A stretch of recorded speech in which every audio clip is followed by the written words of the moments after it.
So today in the lab we're working again on the Amiga 3000, and today we're going to be disassembling it.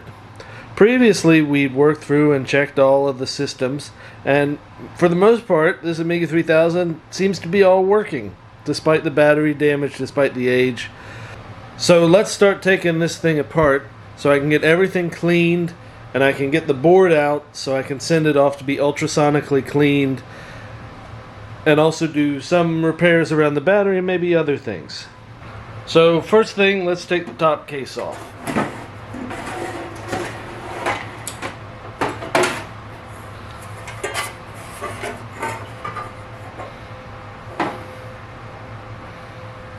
Immediately you notice, different from the Amiga 4000 but same as the Amiga 2000, is that the front plastic bevel is actually directly attached to the case.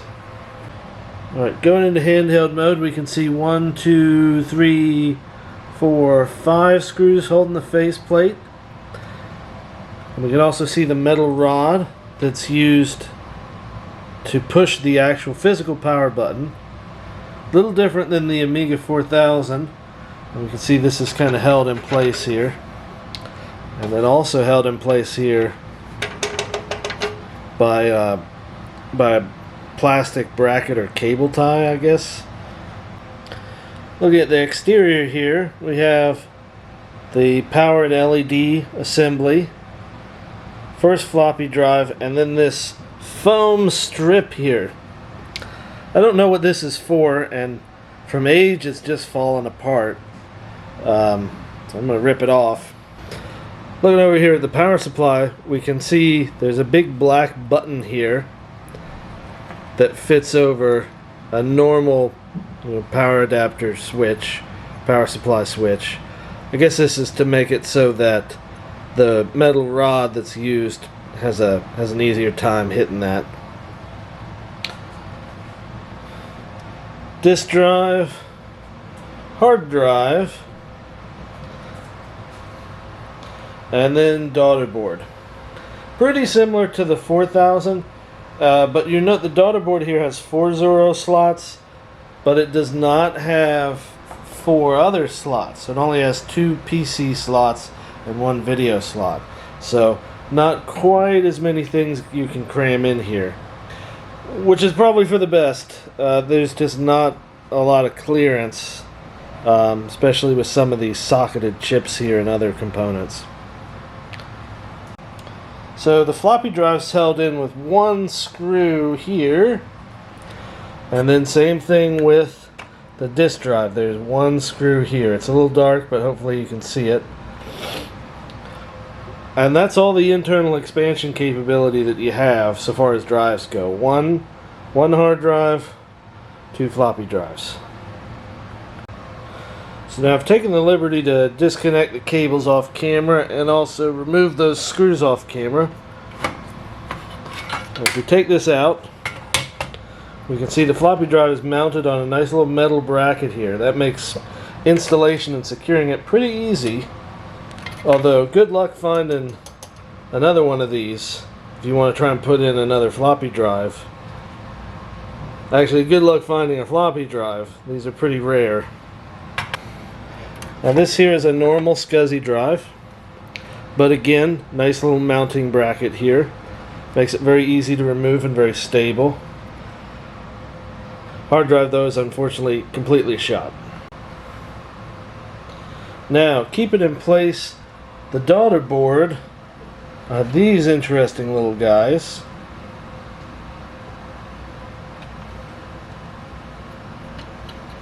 That kind of fit into or fit between these things.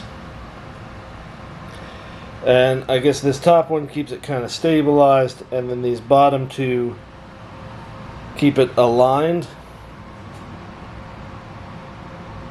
And they're tacked on here the other side to this piece of metal that acts as a shelf, I guess, for the drives. So, pretty interesting. The Amiga 4000, by contrast, just has a single metal bar that goes across, which I think is a better design, reinforces the strength of it. I also found that these are difficult to pull out. Kind of loosen this board here, but then once it's all loosened, you can just pull it right out. And there's an insulation sheet here, and then these two clips on the side. Now, unlike the Amiga 4000, the Amiga 3000 will not boot unless this board is in. You get a yellow screen. So that's kind of unideal, but it is what it is. Take a look here. It's a very nice, clean board. You see, this is revision 7. Now these just kind of pull out pretty easily. And this is not just paper, it's plastic coated. So that's your conductive barrier, so that the daughter board over there doesn't short out on the case any. Alright, let's remove this this drive shelf here. So this is held in place on the front by this screw up here and also the floppy drive screws. So you can't remove this plate with the floppy drive on it. You can remove it with the hard drive on it. This screw hole here goes to nowhere. But these two that hold the floppy drives in place, they actually mate with the bottom part of the case. I lost some footage, so I'm having to reshoot some of these clips. So if you see things that seem out of order, that's why. Alright, so on the back side, we've got one screw here, one here, and then this one right here.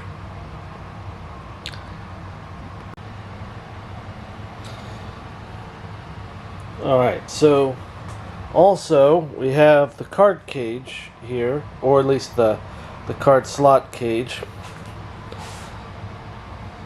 This has two screws, and then it also is held in place with the screw holding the top shelf. So you can't remove the card bracket cage without also removing the drive shelf.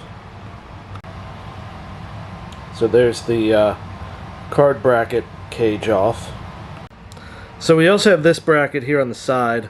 I'm having to reshoot this because I lost some clips, but this is going to be attached to the motherboard with the screws for the ports, but then it's also here attached to the case. So I have to remove these two screws before we can get the motherboard out.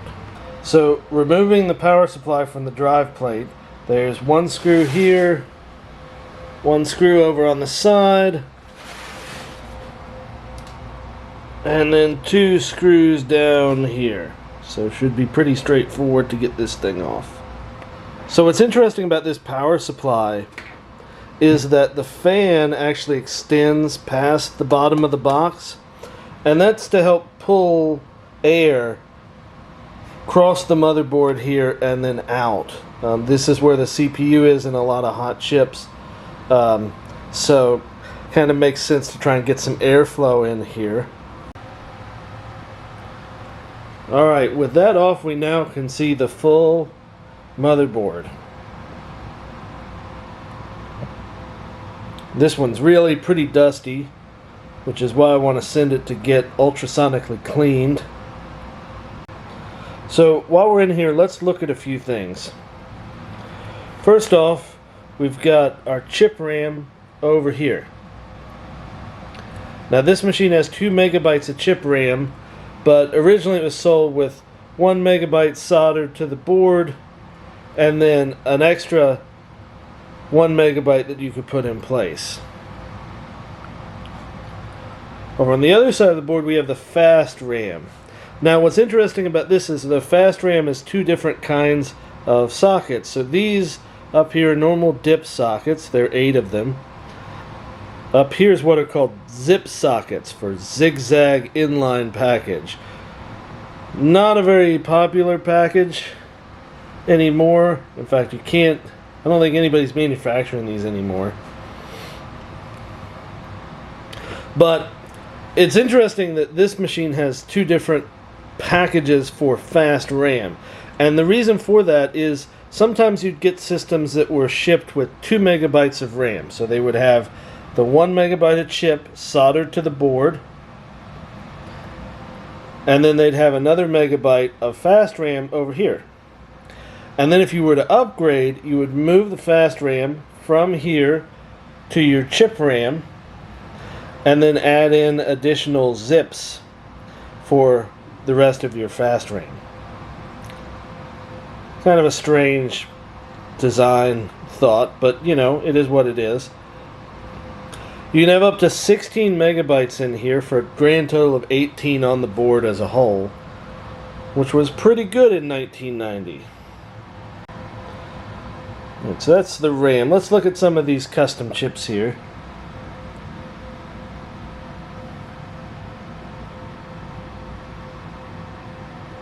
So here at the top is the Amber. This is the skin doubler and flicker fix chip. This gets very hot. I think this might be Paula. Oh no, sorry, this is Denise and then Fat Agnes. And then I think this is Paula over here to the side. Yeah, right. Ramsey, which is the RAM controller. We've got a revision 4 here. Super Buster revision 6, and then Fat Gary, and there's your Super DMAC. So these are pretty old revisions of these chips, which makes sense. This was, I think, a fairly early model, and you know, it's preferable if I can find them to get upgrades to these. That'll cause a lot of stuff to work better. But finding upgrades for things like Super Buster and other things anymore are very difficult. Commodore released several revisions over the lifespan of those chips, and they even sent them out to people as upgrades. But finding new old stock can get very expensive right now, or even used old stock for that matter. Got our CPU slot up here at the top. Again, that's different orientation from the Amiga 4000. And then here we have the infamous ROM tower. So I get different information on this ROM tower. It seems to be fairly misunderstood. But the long and the short of it was they're just different types of EPROMs or EEPROMs that you could put a Kickstart ROM onto. And this ROM tower adapts between different variants, because I think some variants were cheaper than others at time of production. Alright, I've removed the floppy and the SCSI cables, and here we can now see our 2 CIA chips. Actually, there's CIA 1, there's CIA 2, and then this is the SCSI controller. Now, this variant of the SCSI controller chip had problems, and so I need to get an updated variant of this, which shouldn't be too hard to find. This is trouble with like external CD-ROM drives and other things. Another interesting thing here is we could have onboard terminations. So if we wanted to not have any external SCSI devices, we could put some resistor packs here to terminate internally the SCSI bus. Otherwise, it goes out the side here, above the parallel port. Since I don't have any resistors to put in there, and I probably do want to have some external SCSI devices, I need to put a terminator in here, which should have normally been sold with this. This came from another Amiga, so maybe that was lost. Now the other interesting thing, talk about good termination here, is there's an actual terminator on the SCSI cable in the Amiga, so it was shipped properly terminated. So while I had this guy open, I have some extra zip RAM that I wanted to test, so I went ahead and filled up all the slots, and that gives me 16 megabytes of fast RAM. So I'm running through the memory tester in Amiga test kit right now to make sure this RAM is actually okay. We'll let this run for 30 minutes to an hour or so and see if we come up with any errors. So far, it looks so good. So after 25 rounds of testing I think this RAM is good, which is great. So the other thing that I want to test while I have this machine all opened up is this Progressive Peripherals and Software Mercury Accelerator. This is a 68040 accelerator for the Amiga 3000 and 3000T. I recently showed it on my other video as just an example of a gigantic accelerator. I think it only fits in the 3000 and the 3000T. It cannot fit in the 4000. So we'll see if this works, because I've never actually seen this one work before, and now's a good enough time to test it. So this Mercury card, when it's installed, basically covers this entire half of the motherboard. It's pretty amazing how big this thing is. Another interesting thing here is the power for the fan. So there's a floppy connector here that powers the fan, and the intention for how you use this is, you see there's a second connector here. So if you have two floppy drives, you put the power in and then connect your second floppy drive here. So rather than using like a cable splitter or something like that, it has a pass-through power for the second floppy drive. So the Mercury is in. Unfortunately, there's something wrong with the fan. It's making just a horrible racket. However, it does seem to be functional, and we can see here from a quick speed test that we're about the same speed as an Amiga 4000 with the same processor in it, and we're 4 times as fast as the Amiga 3000 with a 68030 stock. So that's pretty good. So the only unusual thing is that total size is reported as 15 megabytes of memory on the Mercury board. But I have 16 megabytes installed, so I'm not sure where that other megabyte is going. Okay, with a little bit more research, I figured out where that 1 megabyte was going. There is a jumper here. It's a little hard to see, but it's this one, D2. And that enables a map ROM functionality.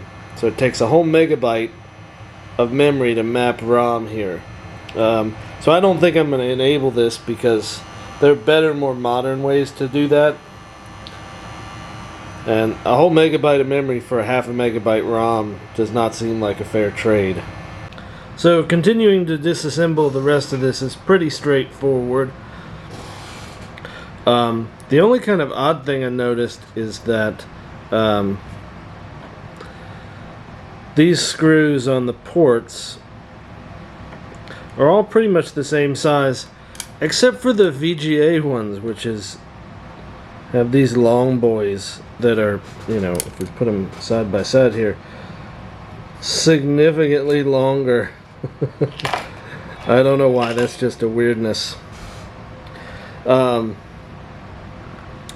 The board itself is mostly put in place with these stands here. And these are to support a future accelerator, like the Mercury. Although Commodore later dropped this design for the 4000 and used plastic stands. Besides these, there's just one other screw here, and then one screw that is missing, which I think should be there. Maybe evidence of a former modification. Now the only thing I'm not sure about, and may have to wait until we get this board out, is this ROM tower. So, and the little spider buddy here on the ROM tower. God knows how long he's been dead. So, right or wrong, I'm not sure, but I've come to the conclusion that the ROM tower is not removable. At least without desoldering it. So that's kind of a bummer, especially if I want to change the ROMs later, because you can see they're upside down and really sandwiched in there. And this one here actually looks like it's about to come out, which is not good. So the last thing left on the case is just this power and hard drive LED subboard. And it's just held on by a single screw with a plastic washer. Amazingly, on this unit, The rubber feet are still intact. They haven't turned to gunk yet. Although two have come off. And I have those. But I think I'm just going to replace these with brand new feet. Alright, everything disassembled, ready to get cleaned. One interesting thing that I didn't notice earlier, but this is the drive plate right here. So the floppy drive would sit right here, and the hard drive would sit right here. And then the cables would go down through these holes. Now there's tape over these holes around the edges, and that's because these edges are pretty sharp. So someone at Commodore, rather than like milling those edges so that they weren't sharp, just put tape over them to prevent them from damaging the cables. So I guess I'll have to take that old tape off and redo it. Looks just like Scotch tape. So I was looking at the insulation here for underneath the motherboard, and it is kind of stained. So this looks like there might have been some water damage at some point, which could explain some of the rustiness places. Maybe somebody spilled a Coke or something. I don't know. But it doesn't seem to be too bad, and you know, everything works on this machine, so whatever happened there that caused this pattern on the paper, you know, didn't seem to really affect things. I now have all the plastic pieces washed just with dish soap and hot water, and they look a lot better now. They still a little yellowed, but all the marks and nicks and, you know, gummy stuff is now off of them. I've also got the caseworks drying here in the oven. I put those at a around 250 degrees, which is a little over 100 Fahrenheit, and that seems to be warm enough that it evaporates all the water off of it, so I can dry it, and then also make sure that it's bone dry by doing this for about 10 minutes or so.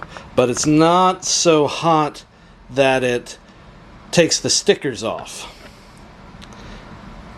Although this piece, which was taped with double-sided tape up to the top part of the case and holds the bar that connects the exterior power button to the power button on the PSU, it did fall off when I was in the oven. I should have removed this beforehand, because it just had weak double-sided tape on it.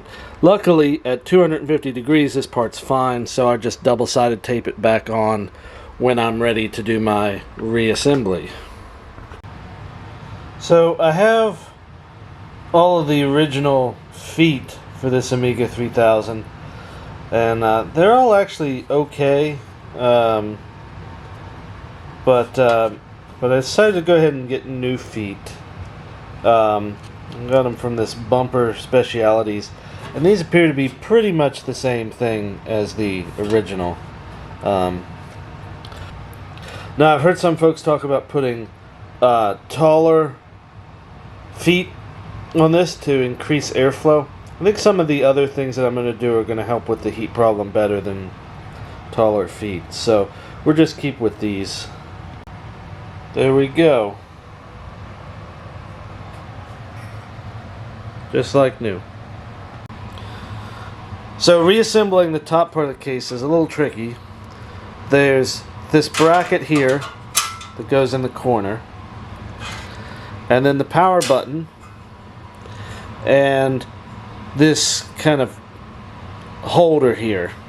So this keeps the power button kind of aligned, and it fell off when I was cleaning things, so I'm going to reattach it with some double-sided tape.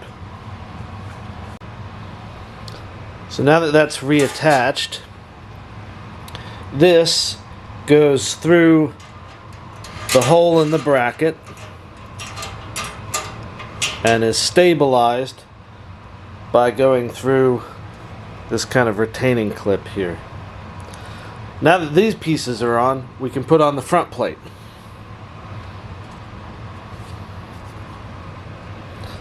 front plate just generally slides on here. Now notice how the case and the front plastics kind of fit together like this.